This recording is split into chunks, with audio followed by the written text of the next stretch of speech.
Although The Conners isn't the most experimental sitcom ever made, the Roseanne spin-off did try to pull off a pair of bizarrely ambitious live episodes in seasons 2 and 4. It is always hard for sitcoms to maintain an audience's attention, and the genre is home to some pretty shameless gimmicks when it comes to enticing viewers. From celebrity cameos to killing off recurring characters, sitcoms have run the gamut of sweepstakes tricks over the years in an effort to attract better ratings.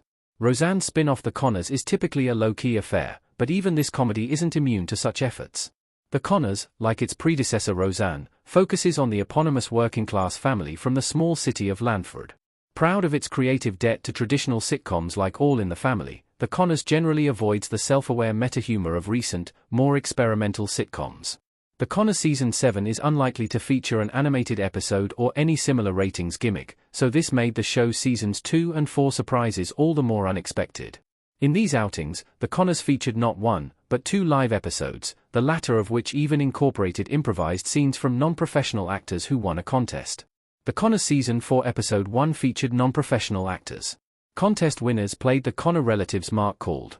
In Season 4, Episode 1, Trucking live in front of a fully vaccinated studio audience, The Conners included improvised scenes featuring non-professional actors in a live episode.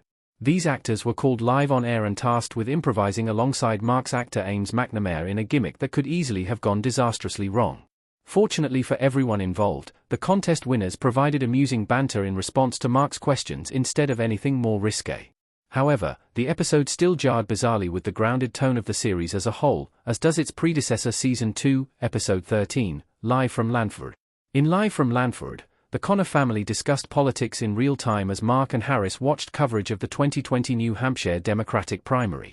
Since it didn't involve any audience participation, this was a more straightforward live episode. That said, the risky format shift still felt like an odd choice for the show.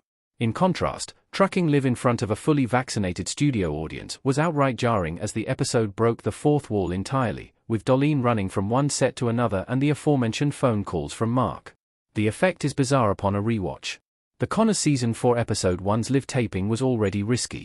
2 versions of the live episode aired in quick succession. Even without the phone call conversations, Trucking live in front of a fully vaccinated studio audience was always a risky proposition.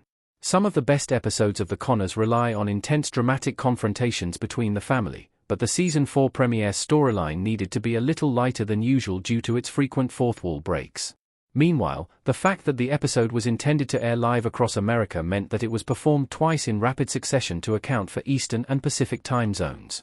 Thus, every logistical challenge of filming the outing was doubled down on, including Mark's calls to contest winners. Fortunately for the show's creators, the Conners Season 4's live episode went off without a hitch. This didn't necessarily mean that it was worth the risk, as it was hard not to feel like the episode was a gimmick.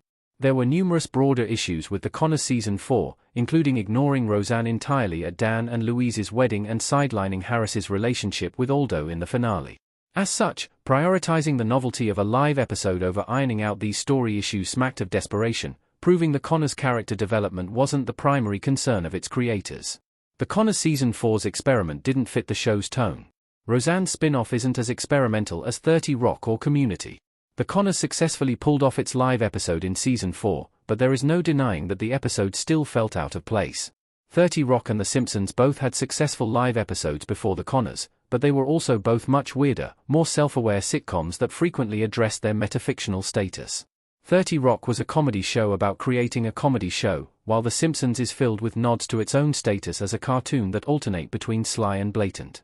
In contrast, The Conners generally takes itself relatively seriously and doesn't break the fourth wall. Even Roseanne would have been better suited to a live episode thanks to experimental outings like Season 2, Episode 8, Sweet Dreams, or Season 9, Episode 9, Rose Marbo.